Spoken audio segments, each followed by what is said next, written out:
I'm Meredith Bouchard, a partner in our ECVC group here at Lowenstein Sandler. I specialize in M&A, buying and selling venture-backed companies, and at VentureCrush, we talk about all stages of the life cycle, but today we're actually talking about the buying and selling of these companies. So I'm really excited to welcome Joanna Stone and Emmy Gall, who you'll learn more about, but we have a few announcements first.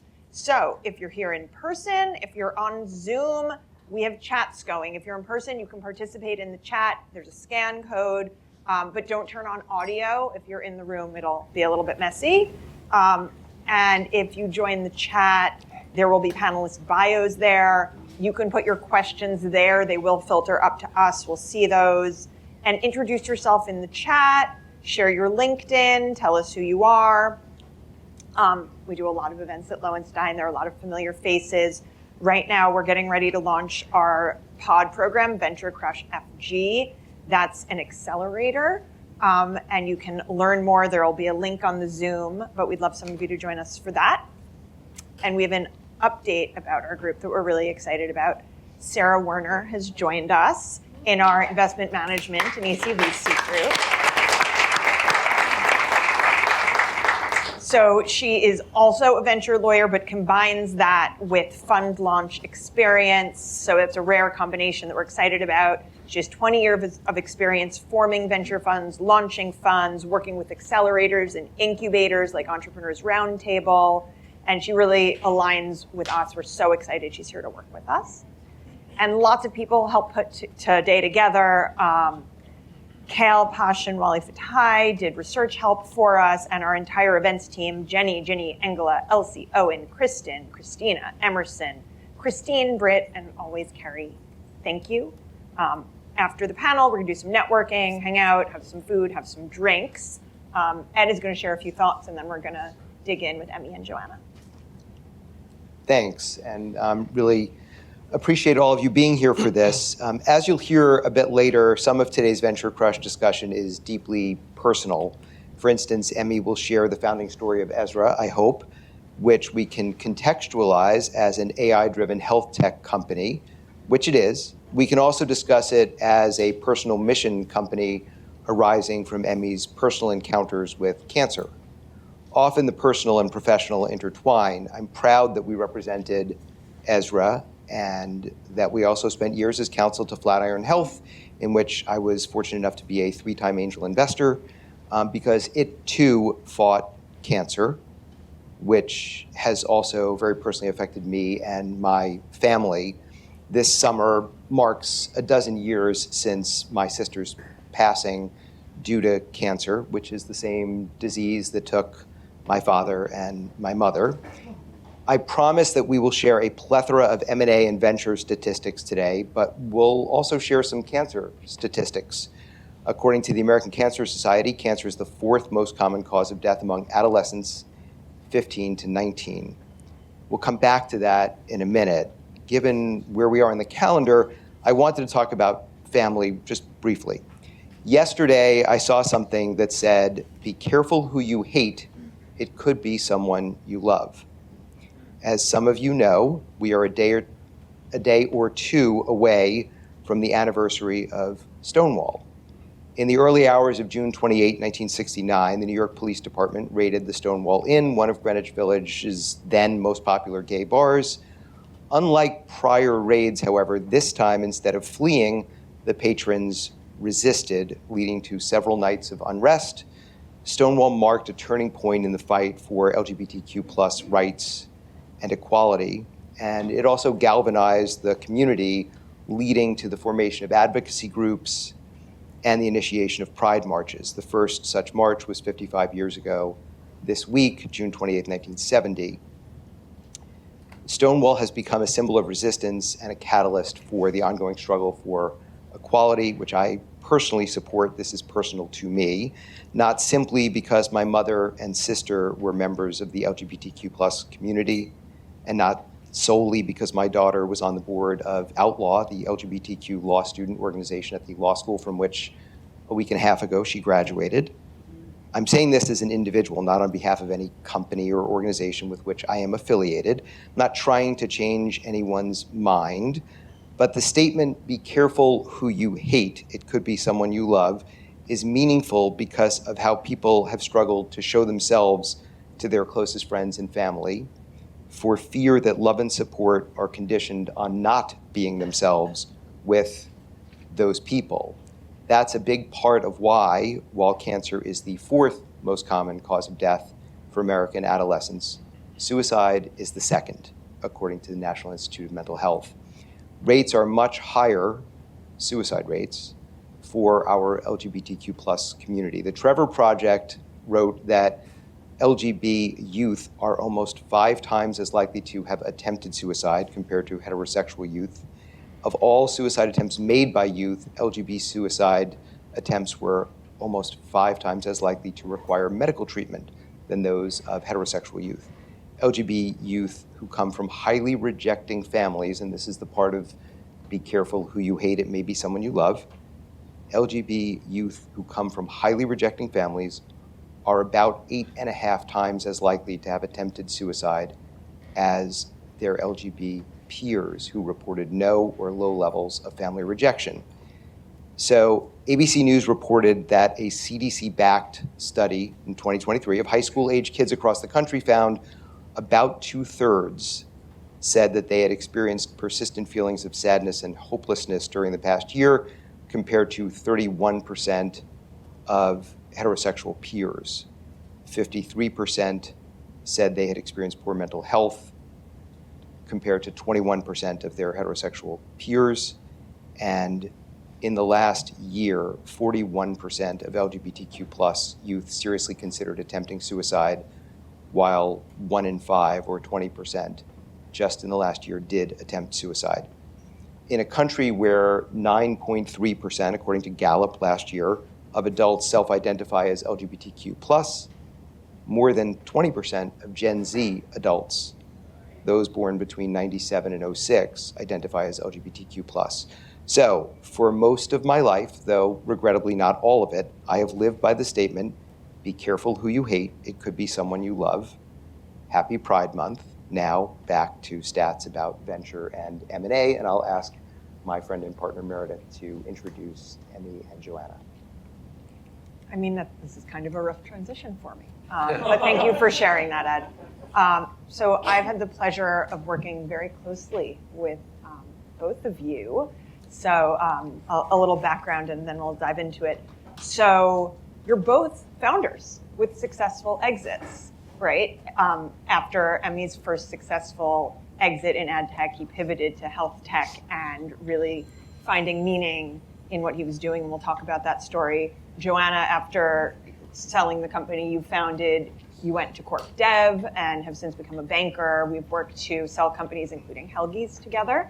Hi, Helgi. And I'd love to dive into both of these stories with you, and I should say we just worked with you to sell Ezra to Function. Maybe you could tell us a little bit about the origin story of Ezra. Absolutely, yeah. It's great to be here. Thanks for inviting me. I've been to a VentureCrush before. I was trying to figure out when it was, but it was so long ago that Ed still had a full head of hair. And so, thanks for having me back. Thanks for reminding me that I used to have hair. Those were the early days. Anytime. And then, just want to give Meredith and Eric Weiner a huge shout out. They were kind of super instrumental in our deal with Function. And I think people don't appreciate that like a really great lawyer is much more than just a lawyer. It's kind of like a therapist. And Meredith and Eric certainly played that role for me in the process, so thank you. Thank you for saying that. Yeah. So Ezra, like you guys are probably picking up an accent. I'm originally from Romania, studied applied mathematics and computer science in Bucharest. If you don't know much about Bucharest, it's the city that is most often confused to Budapest. That city's in Hungary. What's number 2 on that list?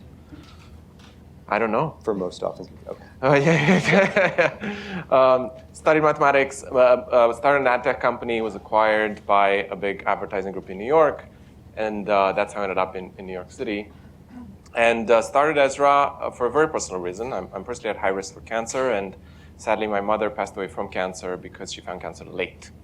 And had she found cancer early, I'm kind of convinced that she would have be alive today. And so the motivation for Ezra became very kind of personal. And I went on this quest to find a way to find cancer early for everyone in the world. Spent 2 years, cycled through about a dozen ideas on how you could screen for cancer. Landed on a full body MRI powered by a number of AIs that we can talk about as the solution. Launched Ezra. This is 2019. I don't think I mentioned, or not recently, we launched Ezra not as a full body with a prostate MRI, originally just to prove the concept. We launched on January 7, 2019. The first man we scanned ever in the history of the company found prostate cancer. So we kind of knew from day one that it's working. It took us 7 years to scale the company, and we were just acquired by Function, and now we're kind of scaling even more. So that's kind of a little bit about the Ezra origin story. And because we're here to talk about M&A, how did the deal come together? So lots of the deals we do have bankers, and Joanna can tell us about that process, but you didn't. Yeah. How'd that start? Yeah, so interestingly, both my companies, the ad tech company and Ezra, end up in an M&A transaction in the exact same way, which is kind of, it only occurred to me recently when I was kind of reflecting upon the Ezra process.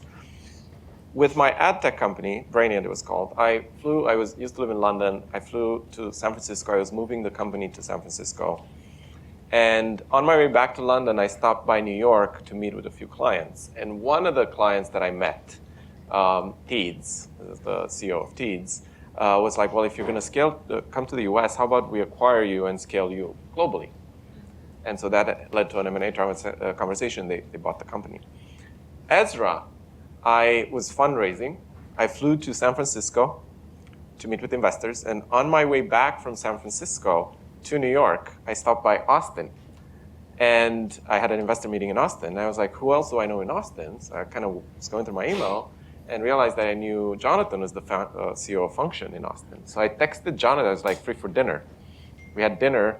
And that was kind of the first moment when we realized we kind of wanted to do something together. It then took a little while for that to get to an M&A conversation. We initially started with a commercial conversation. But kind of like a big observation for me is that serendipity plays a huge role in whether you end up in an M&A transaction or not. Serendipity doesn't happen on Zoom.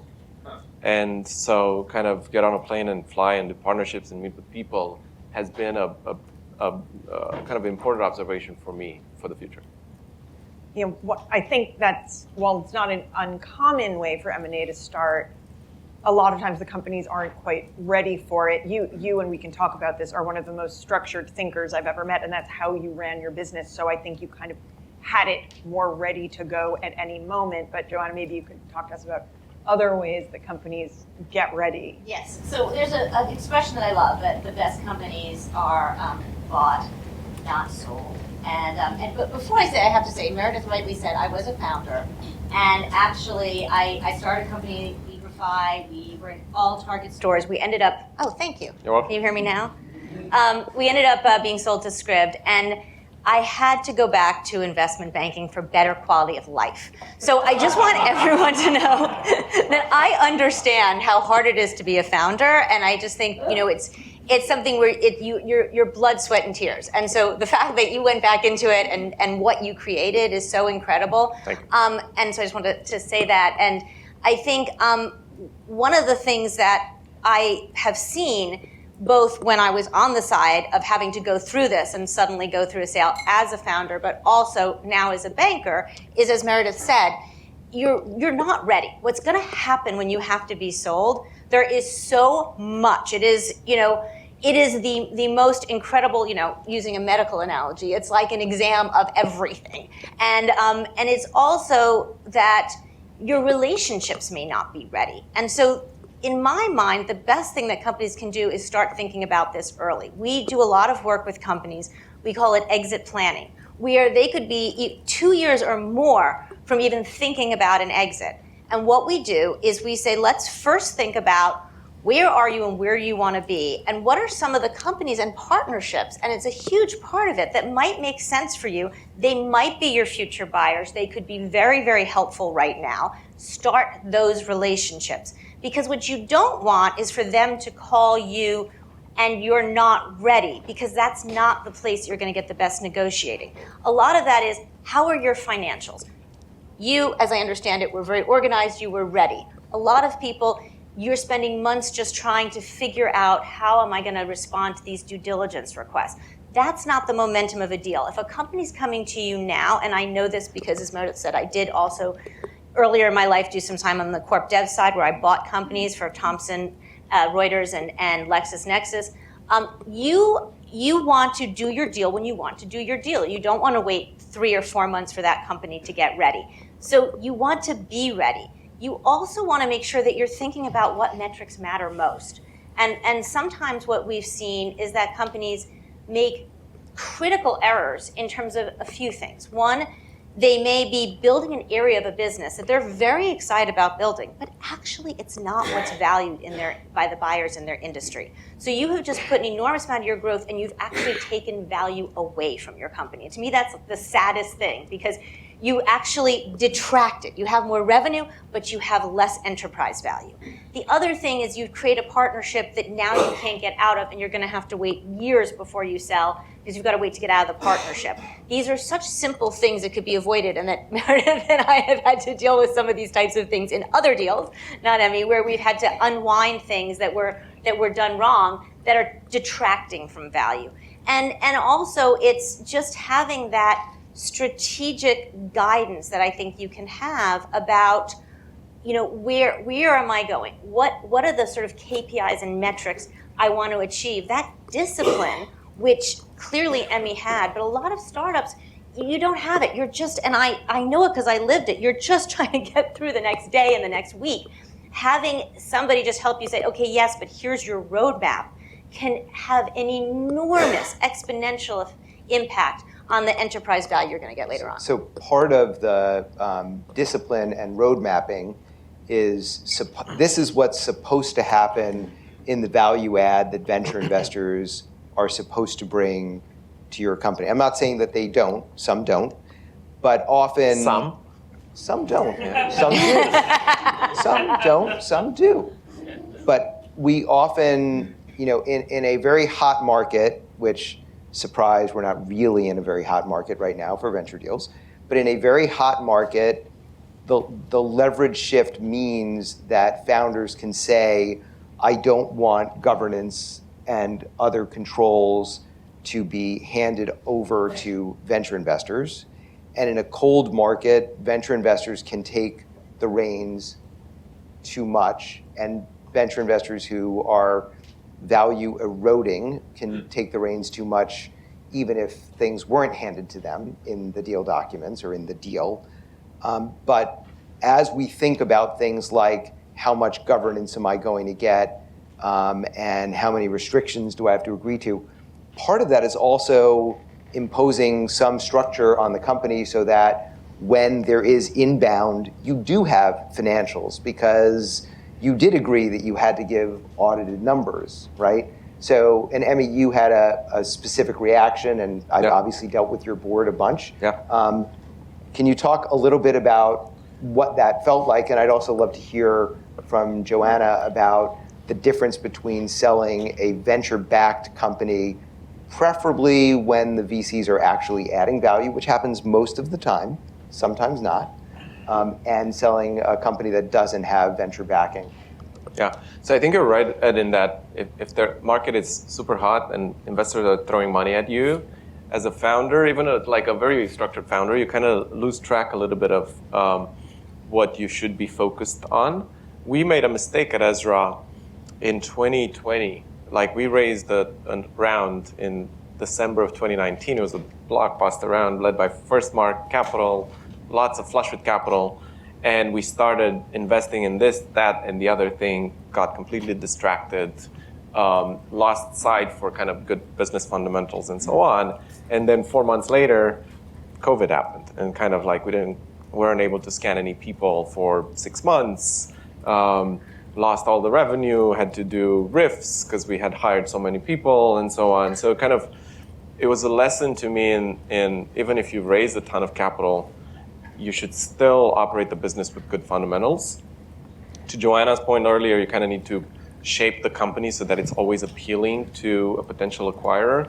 I think the way you do that is just build a company that has strong fundamentals. You're generating revenue, it's good gross margin, it's good unit economics, you're not over hiring, you have great intellectual property, and you have a lot of partnerships that could turn into M&A. That's really it. And then beyond that, it's just like continued building. And so I think when if I ever start a company again and I raise money, kind of one of the things that I will do is focus more as opposed to kind of try to do more stuff. That's one thing. Second is I do believe strongly that being good fundamentals from day one is really, really important, because the only reason why an acquirer might want to acquire your company is because you've been able to figure something out that they haven't, or that would take them a very long time to figure out. And if you have it and it's good already because you've built it with solid foundation, it's going to become a really interesting acquisition target, and then you don't need to sell your company, it gets acquired, which is what you want, because that's how you can demand a premium. And then to Ed's final point, I think VCs can be both mostly detracting value or removing value, deleting value, but sometimes I think they can be added value. And actually, we were fortunate at Ezra in that we raised a round in January of 2024. It was led by Amir Dan Rubin at Healthier Capital. Amir used to be the CEO of One Medical. He sold One Medical to Amazon for $4 billion. So kind of amazing exit, amazing founder, operator who is now an investor. We got an offer from Function kind of late last year. And in large part, as a result of Amir's experience, we were able to obtain a much better deal. And so kind of it was painful to work with Amir on that through the process, because he was just like very demanding. But he was right with the benefit of hindsight. And so having had him in our corner was huge added value. Like the deal ended up being much, much, much better as a result of Amir and a couple of close people around him. So I do believe in kind of having good investors on board, but I do also think that sometimes they just get in the way.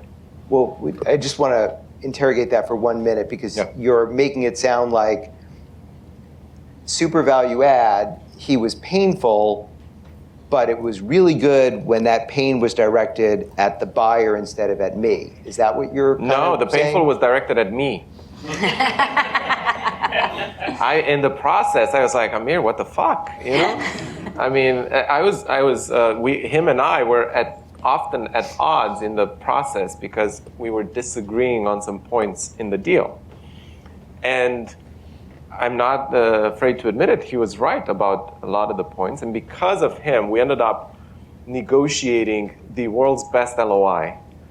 And because we then kept high fidelity to that LOI and to the actual deal docs, it ended up being a phenomenal deal. And it ended up being a rock solid deal with some critical points that ended up in the LOI in large part because Amir kept calling me and giving me a hard time.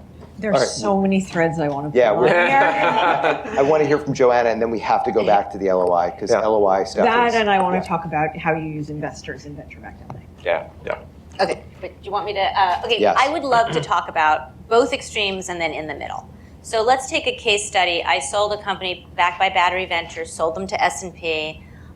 It was similar in that somebody that they had worked with came to them with an unsolicited offer, but Battery wanted to test the market, actually I knew the founder and he wanted to test the market, and so S&P wasn't the original person who came to them. We did a very quick test of the market.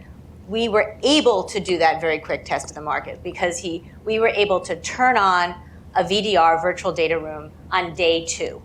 That's pretty incredible because everything, I would say, okay, we're going to need, I sent him this ridiculous list. I said, don't worry if you don't have everything. He had everything. It was there. Battery had kept everything ready to go so that we could actually start that process right away. And that allowed us to actually create a really competitive process. And by the way, S&P had also been talking to them about a partnership. So I really do talk about how these partnership conversations come into play. And when they heard that he might be sold to somebody else, they were going to pay what it took to get this company. And it created a wonderful dynamic. And then you do have this this great discipline that you can get from an investor who has a vote in this, but is not emotional.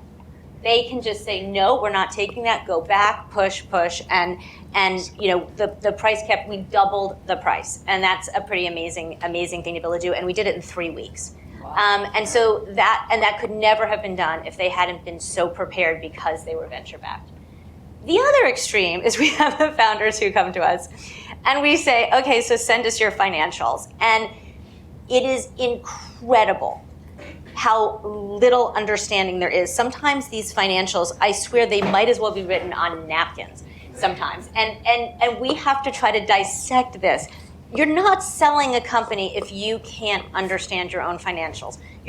Nobody's gonna just buy you and trust that this revenue really exists. But sometimes incredibly successful companies. I mean, close to 100 million in revenue I've had, and yet the accounting is really, if you're not audited and you don't have, and you kind of bootstrapped it and done friends and family or not ever had to answer to somebody, you can actually get away with being very,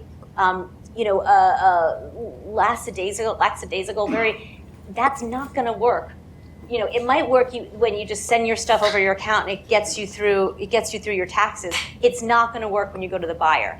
That's the biggest thing, I think. And then also, all the other value that you get from having as I said, sort of this very smart person who's giving different perspective, who's on your board that we got, with Battery Ventures. You don't have that. And so again, there may be some mistakes that were made because you didn't have that. I think it's important, though, to talk about the middle, because I've also sold companies where you've got the venture firm, they put in money, they're not putting in any more money. They say, it's fine, we know you're not, we realize you're not gonna be a unicorn. We're fine if you wanna sell, we're not putting in any more money. But we're also not gonna really help you in this sale, but we're gonna really come in with our opinions and potentially undo deals because we don't actually think it's high enough, or we don't. So I think there is this middle too, where they're deleting value, Yeah, there are venture firms, and I think where the deletion of value happens is that point in time where the venture firm, and obviously Emmy doesn't build companies like this, but where the venture firms realize this company has gone like this, and it's not exciting anymore. And so they don't care, and they're fine to sell it, but the liquidity is kind of like a rounding error, so they also don't care if they get the liquidity, and they know it's not the kind of return they want to report to their LPs, so they're not excited about that. They're not excited about you selling at the kind of prices you're talking about. For you, this is an exit that could be life-changing, because no, it's not the big unicorn you thought about, but for some people, getting, if they're, 20% allows them to clear more than $10 million, that can be, from living on ramen to having a huge change. And so, but for them, if the 20% is only getting them $10 million, that's not an exciting exit. They're not helpful. They're detracting value. And I think we have to sort of recognize that. So two quick things on that. One is the same venture firm can be all three of those venture firms, right?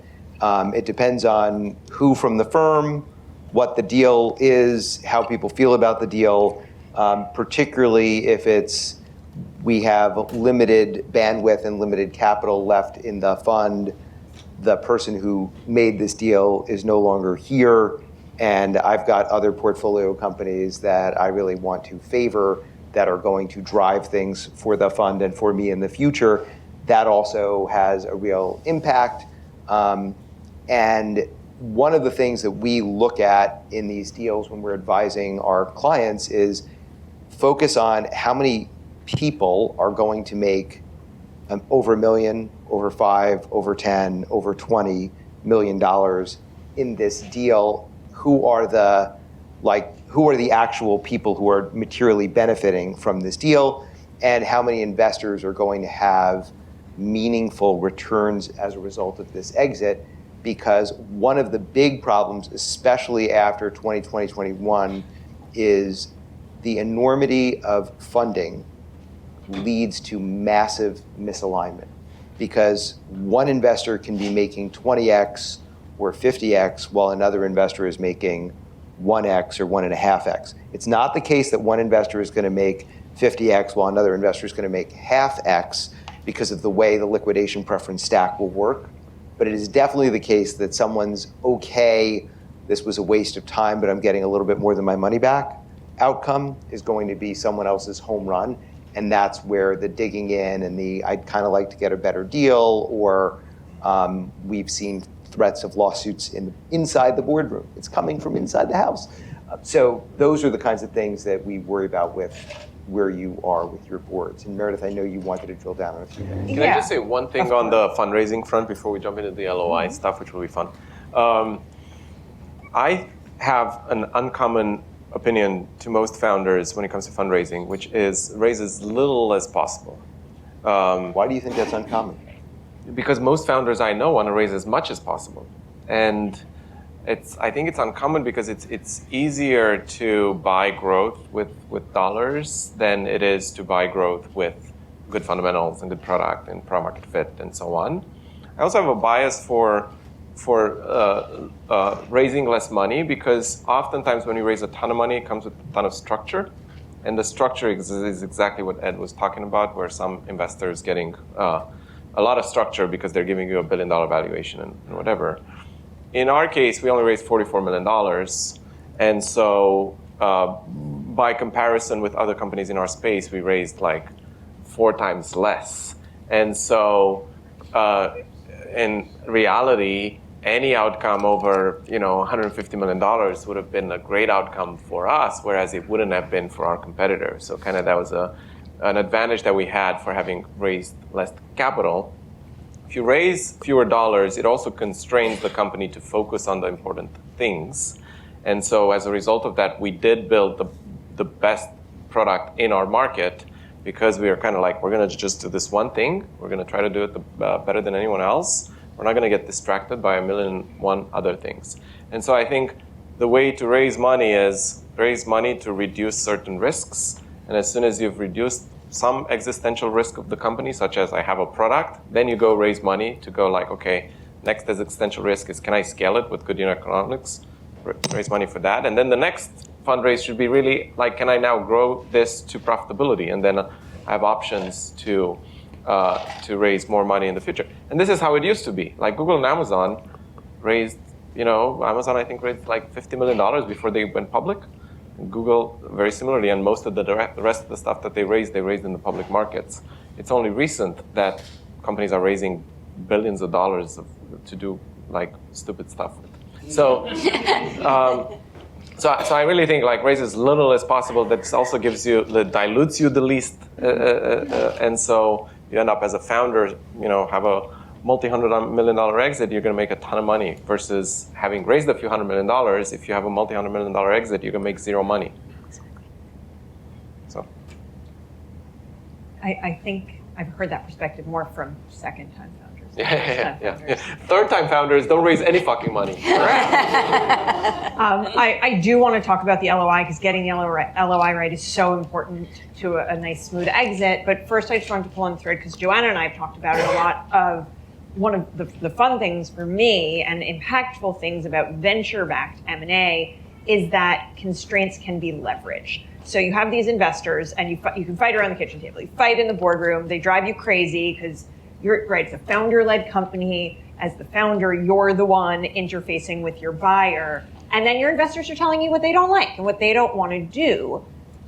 But you're in a job interview, right? And so you get to say, I like all of this, and your lawyers and bankers can actually have leverage then when we talked about how we do this, and I'd love you to talk about it some, to get what we need for the investors, which creates a better deal for the entire cap table. So how do you think about working with venture-backed companies, Joanna, and using the various tools at your disposal when you have the investors there? Yeah, you mean when you're at the LOI stage and when you're actually or at the negotiating stage? Absolutely. I mean, I think it is fantastic to be able to, and this is what we say, the interests of the founder and the investors are not always the same, right? They're divergent, and that's what you can use in your favor. Like, look, my founder client would love to do this, but we have to get board approval, and we're absolutely not going to get board approval if if we can't get our investor X return, if we can't get them, they are absolutely, and then the other part is that we can say things like, no, you can't tell us that we're not doing reps and warranties insurance, because our investor has said every single company we have ever sold uses reps and warranties insurance, and so if there's no RWI, we're not moving forward. And especially if it's an investor they know, it's a threat. And I think strategics fundamentally, I think, and this is something I can say, having, as I said, I've kind of lived kind of all sides of this. I think when I was doing corporate development, we kind of felt like VCs are smarter than corp dev in a lot of ways. So they when you come, because we know that they're doing deals all the time, they're selling their portfolios companies all the time. It gives you a gravitas to your, so I think it comes in a lot of ways. One, it gives you a ability that's kind of like a fear. They're going to veto it. We want this, our founder wants it, we really want to make this forward, but if we don't get these three things, we're going to veto it. Then you get to say, also, by the way, not only has Lowenstein only seen this, not only does Lowenstein have the benefit of, and that's why you go to a firm like Lowenstein, being the leading tech firm that does all these VC-backed company deals, this is what we always see. But not only is it clear the industry, but our client who has sold a lot of their portfolio companies knows that we need this, so we can't move on that. And then finally, I think it's just, there's a little bit of fear of the unknown. That person could just walk away, right? Because they don't need you. It's that, I think it does come back to having that unemotional. Deals are emotional. Like, I just want to say that. And by the way, it's amazing you sold without a banker. I wish I'd been your banker for so many reasons, but most importantly because I would love to be able to have a piece of the gratification of that you brought something so incredible to the world. I also want to say that the fortitude it takes to sell a company, it is a very emotional process. And I think that there is a beauty of having somebody in the room that's a decision maker that has zero emotions and is just going to play this for what's the best deal. Does that answer your question, Meredith? Yeah, I think that was really helpful. Like, I as annoying as it is for founders, I really think you get better outcomes as a result. Often, not always. Yeah. And we should talk a little bit about our RWI, rep and warranty insurance. RWI was not always a thing. And it used to be that financial buyers, private equity funds that were taking control positions, for instance, would start accepting rep and warranty insurance, but strategic buyers were reluctant to do it. RWI, or rep and warranty insurance, means that the buyer is going to be doing diligence, so too the insurer, because you're offloading that risk to the insurance company. And actually, post-M&A litigation claims are slightly elevated where there's RWI, because buyers are only slightly reluctant to sue the founders whose companies they acquire. They're a little less reluctant to sue the insurers who accept that risk. And with RWI, you can reduce the amount of cash that's held back for the escrow in your M&A deal. And that means that the seller is going to get the money faster, and you've offloaded the risk to a third party. You pay for it. It's really important, if you want RWI, to do that up front. Up front for two main reasons. One, you have to make these decisions about what goes in the letter of intent and what doesn't, and where you're going to lose the moral high ground of being able to say, if you're the buyer, you didn't ask for it at the letter of intent stage, we're not giving it to you now, we need more of an escrow, we need more coverage, more protection. And also, the insurer is doing diligence. That takes time. So you have to bring them into the deal at an earlier stage. But in the past 5 years, there's been a massive increase in the prevalence in strategic deals and in financial sponsor deals of this kind of insurance, and it's really, really worthwhile. And if you're not at least considering it, you need to ask why, and you need to ask counsel why you shouldn't be considering it. I'm going to back us up for a minute to dig in for those who haven't done M&A as to what RWI is and what the reps and warranties are and the indemnity is, and then I want to pivot to the LOI. So if you've done a financing, you make representations and warranties. They're a fairly standard set in financings. In M&A, they are bespoke and they are far more voluminous. You might have 50 pages of detailed, heavily negotiated representations and warranties. Every founder's least favorite part it's my favorite part. Your favorite part. You love preparing disclosure schedules, yeah. right? So they're heavily negotiated, and one of the things M&A lawyers do is negotiate what happens if those were not true. In your NVCA documents, you make the reps, but you're not negotiating what happens if they're not true. Here in M&A, you might have to give back some of your proceeds if it turns out they weren't true, and we spend a lot of time negotiating limits. For how long? How much would you have to give back? All of that gets very complicated. You care about it, your investors care about it. Having a third-party insurer stand behind the reps being wrong instead of the investors and the founder simplifies the process a great deal. So that's why we like the product, but you have to ask for it early in the LOI, otherwise buyer's not going to do it. So with that, and with LOIs that have rep and warranty insurance, do you want to tell us the story of the LOI? Yeah, so we in large part, thanks to Meredith and Eric, actually negotiated every single detail that could possibly be negotiated, from RWI to many, a million other things in the LOI, which is like, this was an LOI that had all the detail. And as the deal, we signed the LOI, we started working on the merger agreement, diligence, insurance. And as the deal unfolded, it turned out that they kept wanting to bring stuff to the table or remove things from the table that we had agreed in the LOI for kind of various reasons, mainly saying, oh, we understood this and you understood this. And we were like, yeah, but the LOI says black on white that this is what it means. And so we had an instance towards the end of the docs where the other party came and said, well, we're changing this.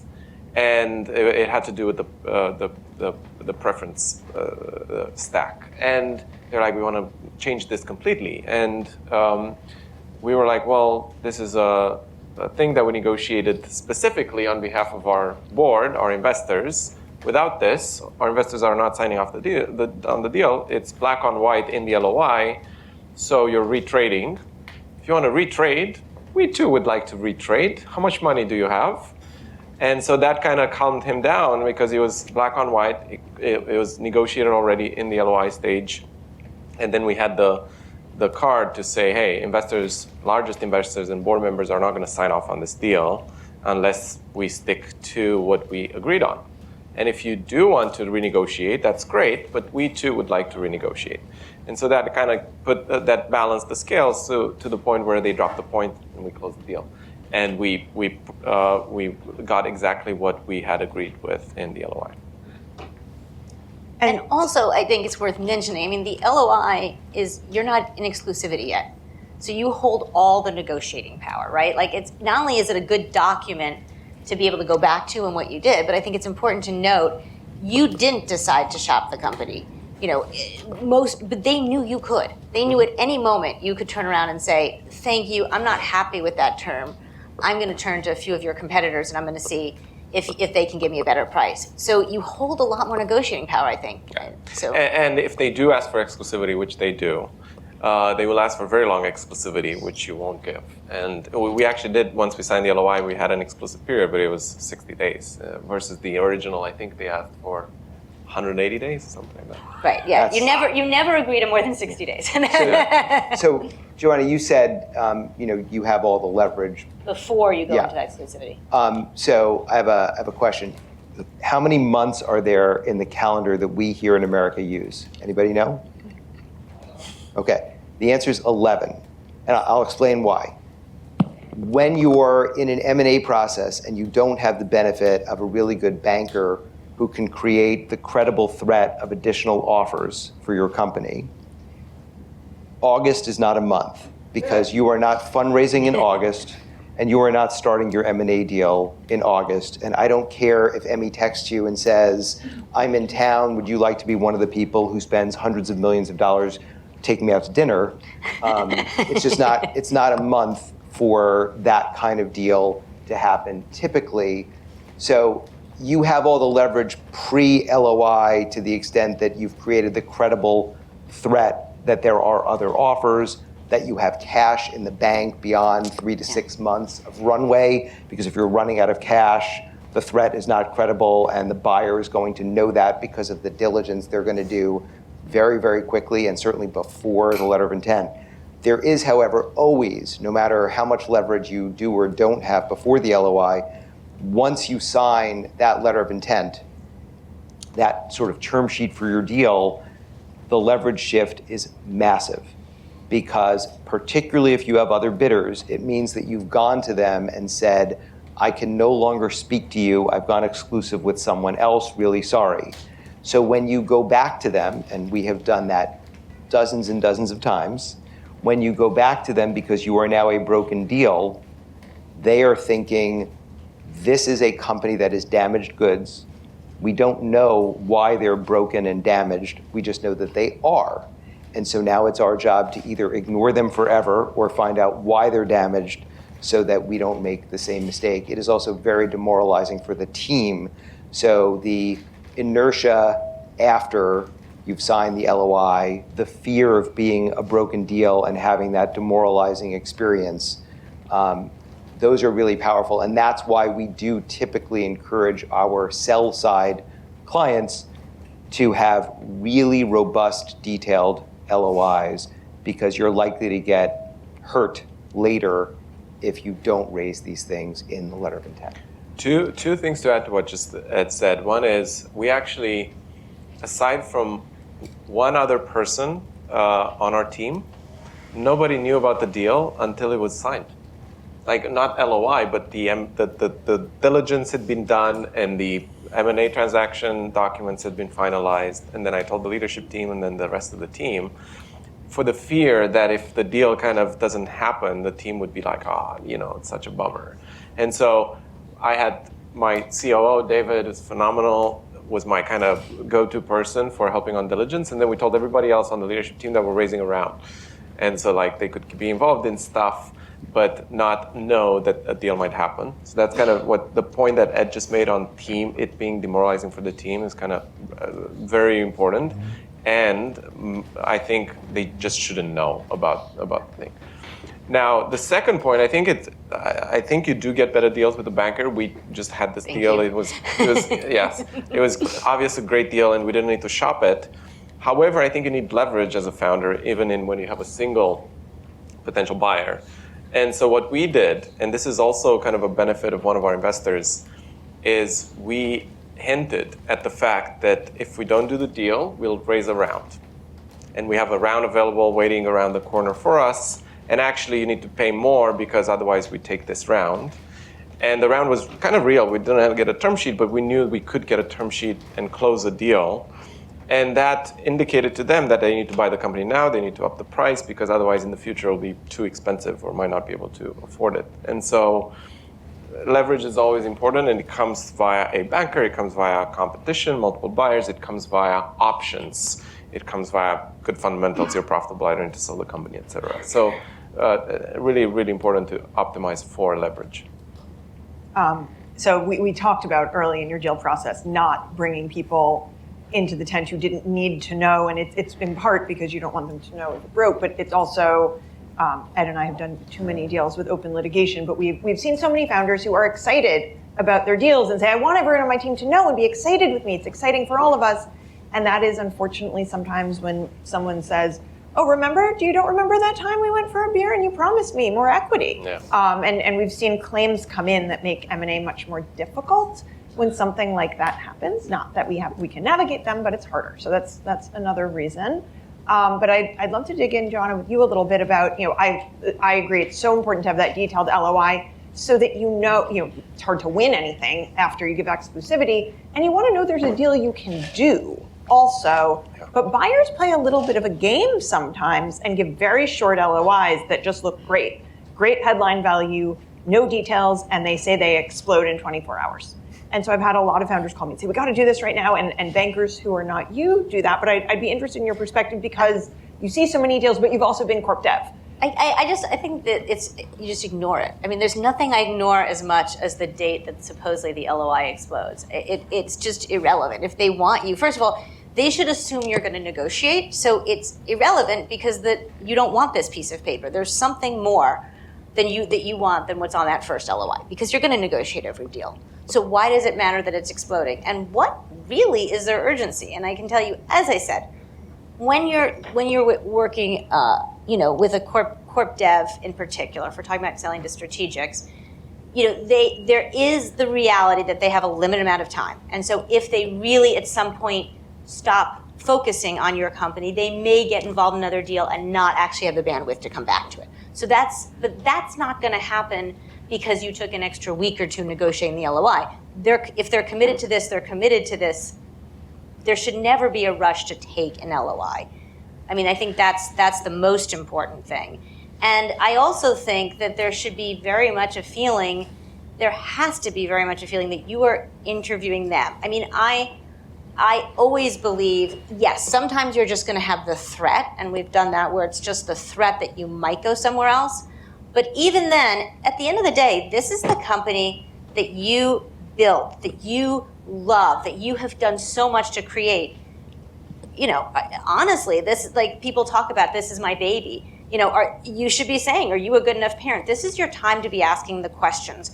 You don't ever want to in the LOI stage especially, you never want to let that shift. I always think that's where it should be. You keep telling me why I should want this. That should always be the mentality, and I think a banker helps keep that. Now, the best part is you also don't have to deal with it at all, because if you have a banker, unlike what you I'm sure had to do a lot more of, all the hard questions, all the hard things you're going to ask for, you don't and in fact, they're not even allowed to call you directly. They're literally, it is, they've been told by the time that you're getting to the LOI negotiating stage, do not, under any circumstances, call my client directly. You work through me. And so that allows us to negotiate every point. And I think, there's something we haven't talked about, and I think it matters a lot to a lot of tech companies. And although it is going to ultimately get negotiated all the way until the end, I think it's another term that should be in an LOI, which is working capital. And because I have seen working capital have some crazy swings on some of these, and it's very much a finance term. And people will say, and I think it's one where I like to say it because people will say, well, let's talk about it later. It's something that if you're talking about it later can undo the deal, because suddenly you see $6, $7, $8 million being pulled from your purchase price. Maybe that's okay, but by the way, even at a $300 million price tag, nobody wants to see that being pulled from your purchase price because you didn't talk about something like working capital. And so, I think, and one of the things that, and I need to make a plug for you guys because it's really true. So I've been doing banking for over a decade. You guys are the only guys that I see that get in the weeds and understand the financial terms on these term sheets too. They matter. Most lawyers say, they literally circle them and say, okay, well, that's your domain. These things matter. And again, this is the time to be negotiating them. I agree with that. Actually, there's the working capital in the LOI, but there are a million of other things that even as a founder, you just don't know because you've done, 2 M&A deals in your life. Lowenstein guys know their shit. And so Eric and Meredith, I think understood some finer points on finance and a bunch of other things better than the other side, as lawyers. And we were able to gain as a result of that. So I want to also talk about stock options in this context, because this is, and thank you for shilling for our firm, we appreciate that. $20. The stock options. So I want to ask you folks who are here, you're selling the company, it's going to be sold for hundreds of millions of dollars. All or almost all of the options are in the money. So everyone is going to make money. It's largely a stock for stock deal. You've got 115 people with stock options who have zero stock. And because the options are in the money, and these people are going to be working for the buyer, their new employer, how many of you think that those stock options are going to be assumed, meaning they're going to actually be owned, held, worked by the buyer. They're going to continue when you get to the new company and you just have your in the money stuff, just by a show of hands. How many think you're going to get, okay. No hands, you're afraid to answer this question. All right, one hand, thank you. Someone's listening. Okay, what about you're going to get cashed out on those stock options at closing? How many of you think that? Okay. Brett, you think that? Okay, well, that's fantastic, Brett. All right, and how many of you think, you know what, screw every single employee, they're just going to get canceled at closing? Show of hands. I see a hand and a face. I'm not sure exactly what to make of it, but you're unhappy about it. Yeah? Okay. So we did promise you data. I've good news if you're a buyer. If you're a buyer. Assumption of options by buyers. This is the SRS Aquium study of more than 2,000 deals in the 5-year period just ended in 2024. In about 80 or 80-something% of deals, the options are not assumed. And so I want to make sure, like 2021, 79% of deals, options not assumed. 22, 86%. 24, 86% not assumed. That is an overwhelming majority of deals. You're just canceling those options, even if they're in the money. And that is important because in the 14% or 21% of the deals in those years where the options are assumed, sometimes you're getting stock as part of the deal consideration. You're exercising an option, and that day you're getting shares of stock. Were you able to trade the shares of stock in function that you got when you closed your deal? Could you sell those right away? No. Okay. Brett, were you able to sell? Helgi, were you able to sell shares when we closed your M&A deal right away? No, you had to. They were locked up for a while. All right. We can continue to go around this room with a whole bunch of people whose companies we sold. So that's fine. You're holding the stock for a while. It's fine if you're getting a lot of cash with that stock. If you're getting a whole lot of cash with that stock as a percentage of the deal and you're a stockholder, easy, no problem. If you're an option holder and you're getting taxed on exercise and you're getting illiquid shares, you are screwed. Let's say you're getting $1 million worth of value. That $1 million is taxable to you, and no one is giving you the cash to pay that tax, and you're like, whoa, do not do that to me. I do not want to owe the IRS this money. I don't want to owe the state taxing authority this money. And the seller, the company, has a withholding obligation on that. So let's add to the list one of the other things that it's useful to understand before signing the LOI. What in the world is going to happen to my stock options? Who is in the money with these stock options? And also, we talked about escrows and rep and warranty insurance. Who thinks that the option holders, let's say we're in that 14% where the options are getting assumed, who thinks that it's fair to have the option holders actually participate in the escrow? Meaning that if one of the reps and warranties is wrong, the option holders also pay back the money to the buyer, because that is another way that you can get hammered. So I just want to make sure that we're, like, as we're thinking about this, because I know a bunch of people in this room are like, I'm not in the C-suite, and I know that Emmy is selling my company. He doesn't think I know, but I know, and I'm just counting my options and what I've heard the price is, and I think I'm going to have a great week, but it turns out I'm not. And that is a problem, and you need to know that problem before the LOI, because you don't want the 115 people with options and no stock who have to come to work the next day after the deal closes saying, I'm really pissed off. Because the answer of, but don't worry, you're getting new options in the buyer and they start vesting today for a 4-year period, that's not a great answer.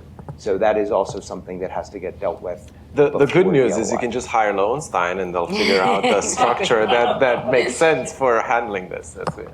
And to expand on what you said, it's not just the options that I think about when I think about, I don't want people to get a tax bill when they've received illiquid stock.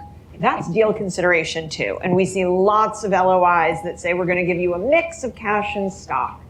And that's when we call our tax team, because that to me is a must-have. Anyone who is getting illiquid consideration should not get a tax bill, and there's a lot of nuance that goes into that analysis. So understand if you get that kind of an LOI, if you get an LOI that is not all cash, there's some tax work to be done to ensure that it's an LOI that actually makes sense to do. We have seen LOIs where the tax bill would be bigger than the cash received. So. And also, I mean, there's so much to think about when you're talking about taking stock in someone else's company. Even if it's a liquid company, even if you can, I mean, we just had a deal and there was going to be no holdup period, but you're having to price it at some point. And this stock, just because our markets have been a bit crazy, was going all over the place. You need to think about, how do I value that deal versus someone who's going to give me cash? Because even though it might be liquid, the variance of the stock on a day-to-day, I'm not really sure how much money I'm getting. So, there's a lot that goes into really the analysis of thinking through, and then absolutely all the ramifications of how do we think about a hold-up period for stock and the additional risk you're putting in, and how do you de-risk it by putting in, which is what Lowenstein does, putting in whether it's the clauses that allow you to be able to either sell sooner or put some constraints around the volatility, or whether it's the actual business negotiation of no, it has to be cash. And by the way, again, the LOI is the time to do it because that's when you've got the strong point. You can't change something like that post LOI. That's when you've got all the leverage. I want to, so we should take a couple of questions, which we'll do in a few minutes. I want to talk a little bit about after the deal and keeping the money, because we, call us crazy, we think it's important to keep the money after you sell the company.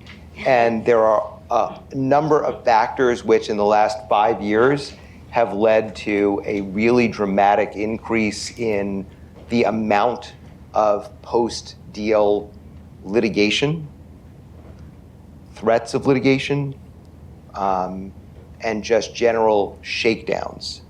So just a couple of additional stats. In the general number is about a third of the deals that are closed, there is an indemnification claim, meaning that the seller comes back to the buyer and says, I want some of my money back. That number is lower in the under $50 million deal range and is higher in the 200 to 500 million range, where it does reach a full 1/3 of deals. Over 500 million, it's 31%, so almost a third, but a slight dip. A third of all deals is a really big number. So you need to be prepared for what is coming in 1 out of 3 deals. And those are actual claims made. The number of we're going to have a difficult conversation deals is really, really high because the number of claims made deals is actually a subset of that. So, whether that's like half the deals or someone is concerned that a difficult conversation is coming, or someone has a thorny post-closing conversation that they have to have that they want to make sure they can do without raising tension and to de-escalate things, those are also things that we get to focus on and talk through. Not a tremendous amount you could do at the letter of intent stage, but things like having a little bit set aside for post-closing haggling, because it's going to happen in most cases. Those kinds of things are important to also think about, particularly as you're agreeing to an all-stock deal, which sometimes our clients do agree to all stock deals. Often they do that before they talk to us about agreeing to that, which is a thing. One other thing I wanted to make sure we touch on before we go to questions, because we have a lot of founders and executives in the room, is that there are a lot of sticks and carrots that the acquirers are using to make sure that you're sticking around. And I think that's a surprise sometimes to folks, that you might not get your deal consideration at closing. We see a lot of acquirers tying receipt of your consideration to sticking around with the company for a period of years. We're seeing enforceable non-competes in connection with M&A. So these are the sticks. The carrots are you get great grant packages. They're excited to have you. But I think that's something we're negotiating at the LOI stage as well. Is that something you're focused on, Joanna? Yeah, absolutely. First of all, I think what's really exciting is when I hear you, so I want you to talk about this. You're really jazzed up about where your company's going, and you actually, I think, see this platform for building what you want in your new parent company. Yeah. So you want to stay. Oh yeah. And that's really exciting. So the best case scenario, we're not as concerned because we found a home for the company that is actually going to allow the founder to realize their vision even better than they could on their own. And so the sticks and the carrots are less important. But having been on the corp dev side and having been a banker now for so many years, I will tell you the most terrifying thing to a strategic is that they're going to buy a company and the founder is going to walk out the door. And it happens all the time because founders oftentimes just want the money and they are not a good cultural fit if you haven't sort of found the right home for your company. And then they try to leave as soon as they can. And if that's the case, they're going to put as much of that consideration in whether it's locking it up. It is, especially if there's a lockup on when they can sell their stock, if it's a stock deal, if it's a earn-out where you can just be seat in a chair, but then that has ramifications for compensation taxes. That's when you bring in the tax attorneys. There is going to be some piece that requires, and an earn-out is a very common way of trying to keep a founder in their seat. And it's very scary to think about because you get this big headline number. You really have to think about what do you really have control over if there's some other piece of money that is not coming to you on day one. And so there's a lot of economic tools that are used as well as the legal tools in terms of when you can actually get that money. And I think and then there's the carrots. An earnout can also be seen as a carrot. And what we've also seen, which I really like, is for founders. I did this on a deal. It was a $105 million purchase price, and then an additional $10 million that was set aside just for the management team. It was 100% founder owned, amazingly. And so it was just that money all went to the founder. He didn't want it. It was just set aside the management team to keep them there. He negotiated hard for that because he didn't want everybody walking out the door on day one. And it was something that actually was a really, really key deep deal point. And there were some performance requirements on it, but he got to set them. And I sort of loved that too because it was a real sign of partnership. He wants the new company to succeed in the founder. And so, what I'm saying is if you really see a vision for your company, and that really is what we hope you have, you see a vision for your company's goal and mission to live on in this new parent company, then you want those performance targets as much as the parent company does. And they put them together, reasonable, not crazy ones, but reasonable. And from how I understand it, they've blown through them, and that's very gratifying to hear. One thing I'd add to that, and I think everything you said is right, is the LOI negotiation stage is as much about getting the LOI in place, getting the deal done, getting the structure in place so that you know what deal you're doing. It's also determining, do you want to do the deal? And I think a large part of that is, am I going to like my new boss? So the person you're going to work with closely. Do I like the team, the culture? Do I think the vision for what the two companies can become is real? Do I believe in that vision? And in my case, I knew Jonathan was the founder and CEO of Function. we'd known each other for a couple of years. I knew there was kind of cultural fit there and that him and I would work well together. But in the whole process, I was kind of spending time trying to understand Function as a company and make sure that I'm happy with the new home. And for those of you who don't know, Function is kind of most comprehensive lab testing in the world for $499. Ezra, most comprehensive imaging. If you look at healthcare, 60-70% of medical decisions are done using biomarkers, using blood tests. 30-40% of medical decisions are done using imaging. If you bring this together, have the most comprehensive way to look inside the body across labs and imaging, all in one platform for less than $1,000 a year. So it's kind of very, very compelling vision. Our mission is to detect cancer early for everyone in the world. Function's mission is 100 healthy years for 8 billion people. So kind of missions aligned, culturally aligned, products perfect kind of fit. And a lot of that was very obvious in the LOI discussion process. So that's kind of one point that I want to make is kind of don't sell a company just because someone makes an offer, because they might be some kind of, company with a P sensibility, and they'll buy you and then fire half the team, and then you're just like.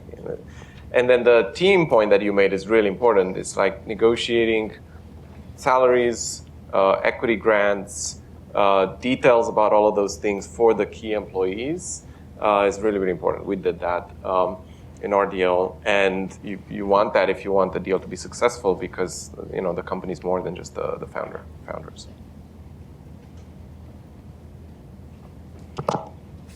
For earnouts, we love doing deals with earnouts because they're more complicated, they cost a lot more to do, and it really, we miss you when we close your deal. Typically we miss you because we've been spending intense time with you, and we understand everything that's going on in your lives because of the hours of the nights, days, weekends that we're spending time together. And if we do an earnout, we know that you will continue to call us very regularly after the deal closes, because there'll be some real problems in your earnout. So of the non-life sciences deals, 22% of the 2024 non-life sciences deals had an earnout. So it is a meaningful number. It's not a zero. It's really hard because you don't have total control over your P and L. You don't have total control over all sorts of things, and earnouts are typically multi-year things. I was surprised to see the stats that people actually maybe a little bit more than half the time do get paid something on the earnout, and often it is something material. But there's a lot of hand-wringing on the way to attaining the earnout. One of the other things that I think is worth mentioning, because we did want to talk a little bit about the things you wish you had done before closing the deal to sell your company, and the things that you did that you're really, really glad you did. And Joanna, maybe also what things people really screw up often. A lot of people worry about intellectual property.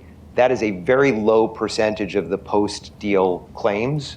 We have sold companies where there's IP litigation ongoing at the time of closing the sale. That is not that uncommon. It is more uncommon to have a real IP problem after the sale. It is super duper common, again, like the caller is coming from inside the house, it is super duper common that the most likely lawsuit or claim for a lawsuit is going to be from your own stockholders who are pissed off about something, particularly people who didn't make as much money as they expected and don't understand why you did make as much money as you expected. So that's something to think about, how you manage your relationships with the angel investors with whom you haven't spoken in the last 3 years, but they were really important in the first 3-5 years of your company, first year of your company. So managing the cap table relationships is important so that you can take temperature and understand how people are going to feel about things, and maybe having some of them sell long before you get to that kind of exit. But what are some of the things that you wish you had done, or that you're really relieved in hindsight that you had done?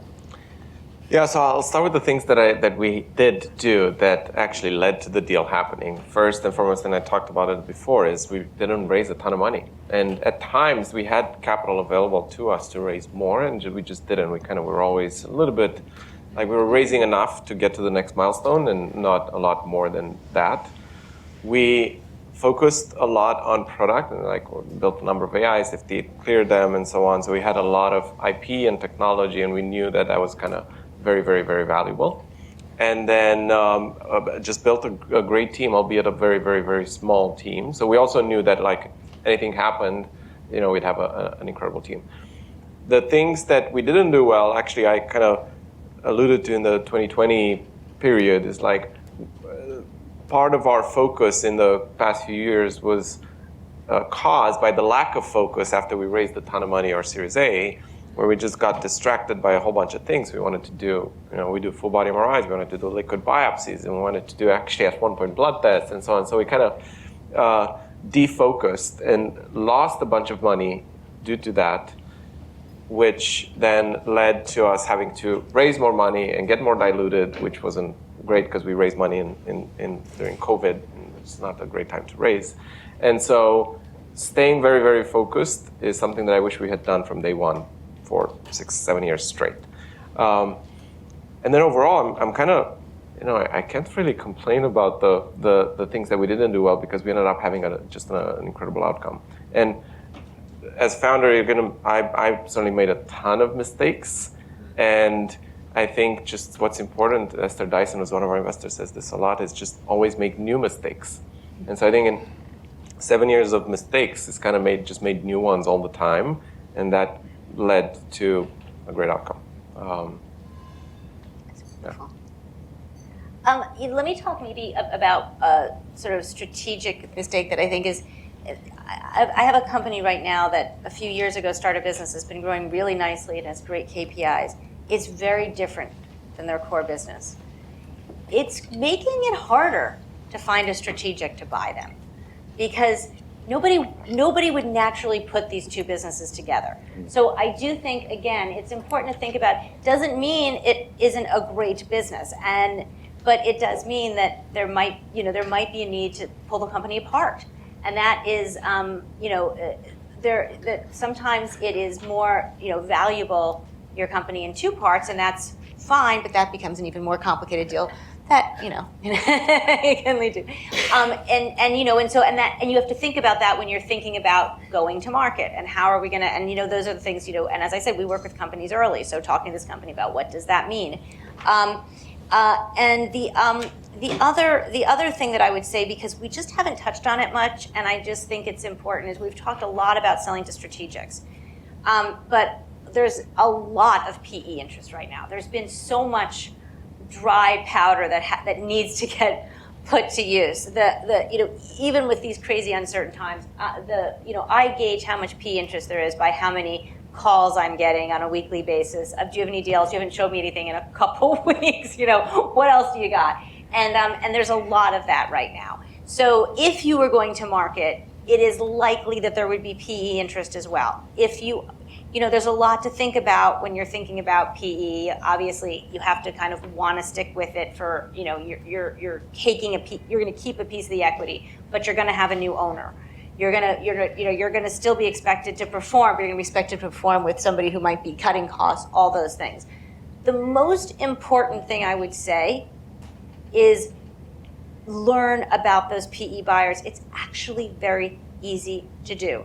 And we have one client, he's wonderful, but he's, and hopefully I won't say anything that will reveal who this is, but he said, I know you told me you've had some experience with that PE firm. It's the highest offer, but maybe you should consider the next highest offer. I didn't listen to you. I'm glad I have the money in my bank account. It's okay, but boy, were you right. I'm 100% miserable. These are things you can avoid. You avoid it by, first of all, if a PE company doesn't say, look on my website and call any company, and I'll let you talk to any of them. If they say you can call these two companies, I would start to raise a red flag.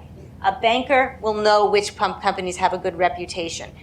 the difference between, we talked about the difference between a good VC and a not so good VC. It's, I think, exponential when you talk about PE, because now you really are not owning your own domain anymore. And so, if you care about the future of your company as well and the longevity, you don't want someone who's going to just, over leverage it. All these things. These are things you can figure out in the in the LOI stage too. How much debt are you going to be putting on my company? Those are all the things you need to figure out. Since we didn't touch on it, I think it's something where you asked me, I think the question is, what mistakes have people made? I think it's a mistake, especially if you're considering PE, not to take the time to do the due diligence, especially. And with a strategic, it's similar too. Make the phone calls, do your own due diligence. This is where your company's going. It's worth the time. Meredith, you give lectures annually at the two schools you attended, both Duke Law and Dartmouth, and the Tuck Business School. I know you're a huge Dartmouth alum. When you're giving your lectures on how to sell your venture-backed company at those places, what do you focus on in terms of the mistakes where you see like the students are like, shit, yeah, that makes sense, or that's something that we see? Yeah, I mean, there's a lot to dig into there. And we've talked about a lot of it. And when you're talking to students, they're imagining themselves in all different roles. They're imagining themselves as the PE or the VC or the founder. So we cover all sides of it. But really that alignment of what are you getting, what should you expect is always something we talk about a lot. I see a lot of our founders who go to private equity who end up actually very happy. And those are the founders who want to be re-energized by, make it more challenging for me, but give me more capital to grow with, others that's just not going to be a fit, and are ready to kind of sell, rest invest sometimes, and then start their next venture, right? So it's two very different paths. But with private equity, you're absolutely going to see that rollover piece, which you can also think of as your second bite at the apple, right? You get some liquidity now, a lot more later, and a new owner who is really going to be a partner to you and working with you in a much closer capacity than your venture investors did. Then they're going to be decision making, but they're also usually going to give you capital they will put leverage, but to do add-on acquisitions, for example, which is something you often haven't been able to do as a venture-backed company and is pretty exciting for some founders. So I think that diligence is really important. I think it's important if you have a strategic acquirer too, to really get to know them. And Function hadn't done so much, but we have founders in the room who exited to Pubcos who had done lots of M&A, right? And talking to other founders who landed on those platforms, I think, is really important. And I should say, the right PE. We sold a company N2I to Riverside, and within 3 years they had tripled the company, sold to Providence. That second bite at the apple can sometimes be bigger than the first bite at the apple. If you do it right and the being re-energized and all that, it's really powerful. So I want to make sure I say, yes, the flip side, it can be great. And yes, you should do due diligence on the strategic Why don't we get one or two questions from folks here? Why don't you go first? Then. Yeah, so thanks for the insights.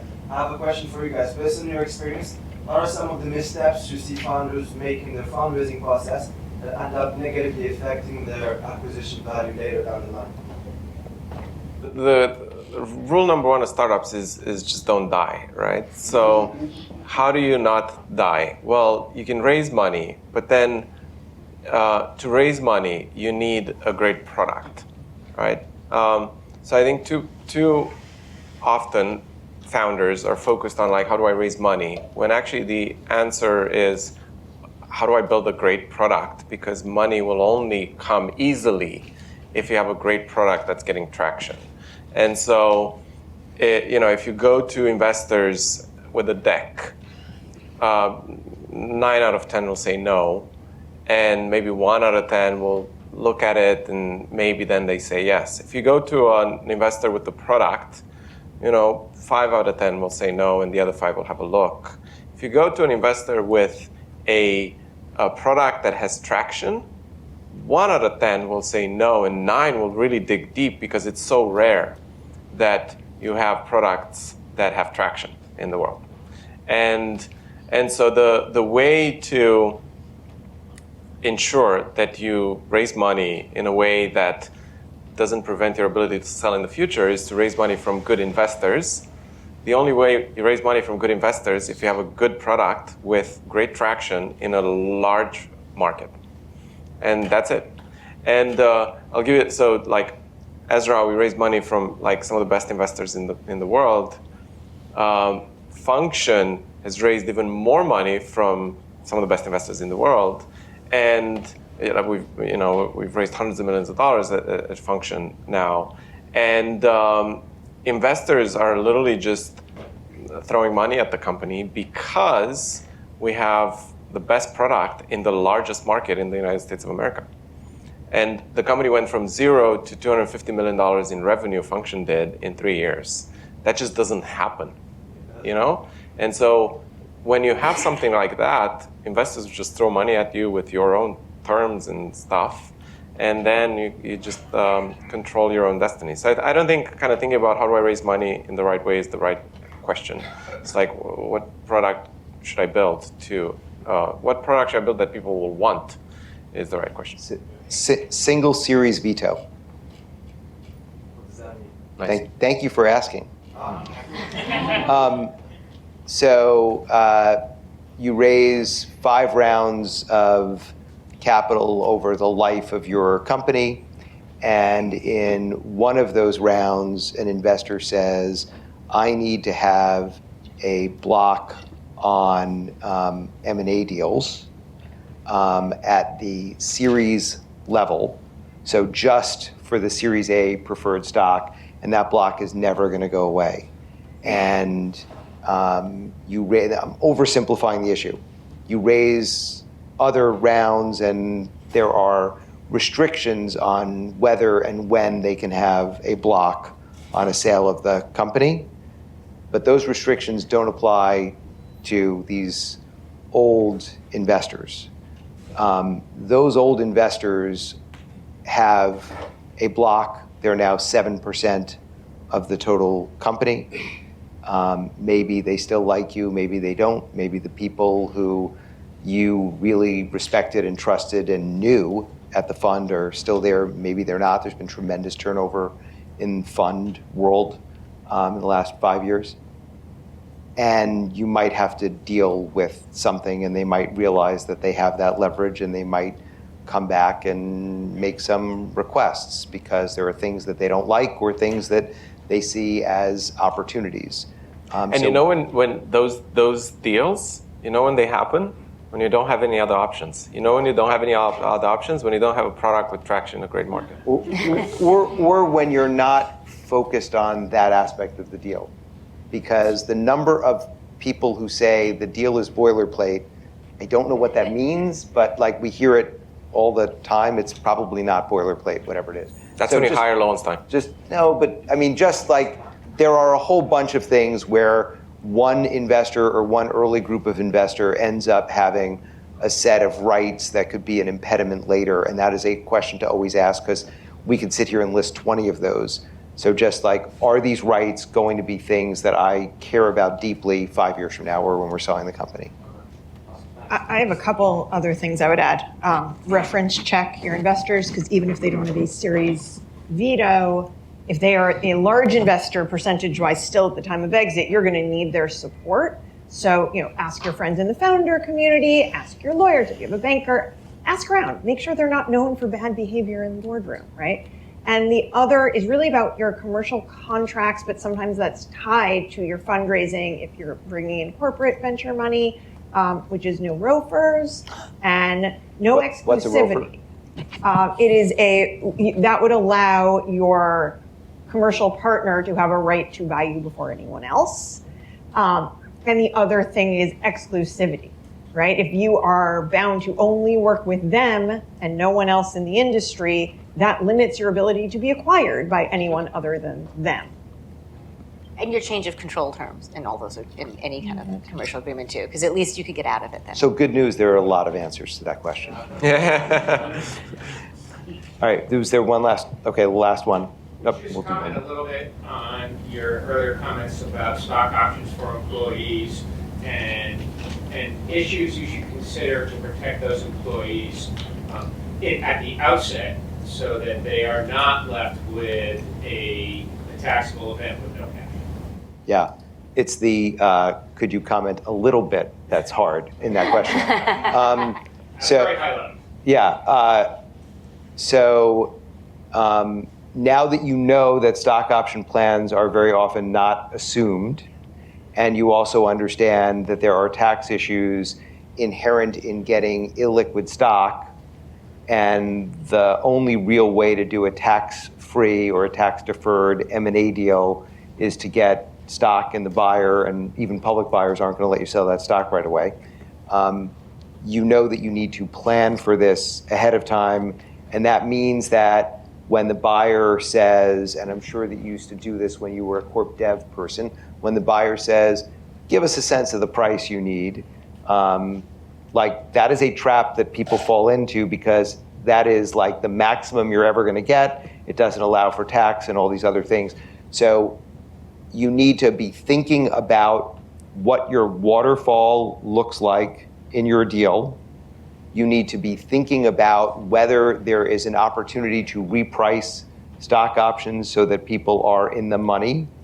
You need to be thinking about whether when your price is about to have your stock price is about to have a significant step up, whether there are people on the team who should exercise before that step up hits, because one of the huge tax problems is I could have written a check for $752. I didn't.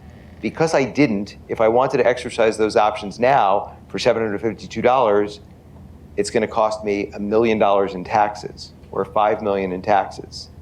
So if someone had said, hey, let's talk about exercising those earlier, we'll do early exercise and we'll make them subject to risk of forfeiture, same sort of vesting, like there are things that you can do, and think about whether for your early employees, some of them should outright have stock instead of options so that you're not in this screwy tax situation. Those are some of the things to think about, but I think it's a conversation and there are pause points along the ascent of your company to revisit these issues.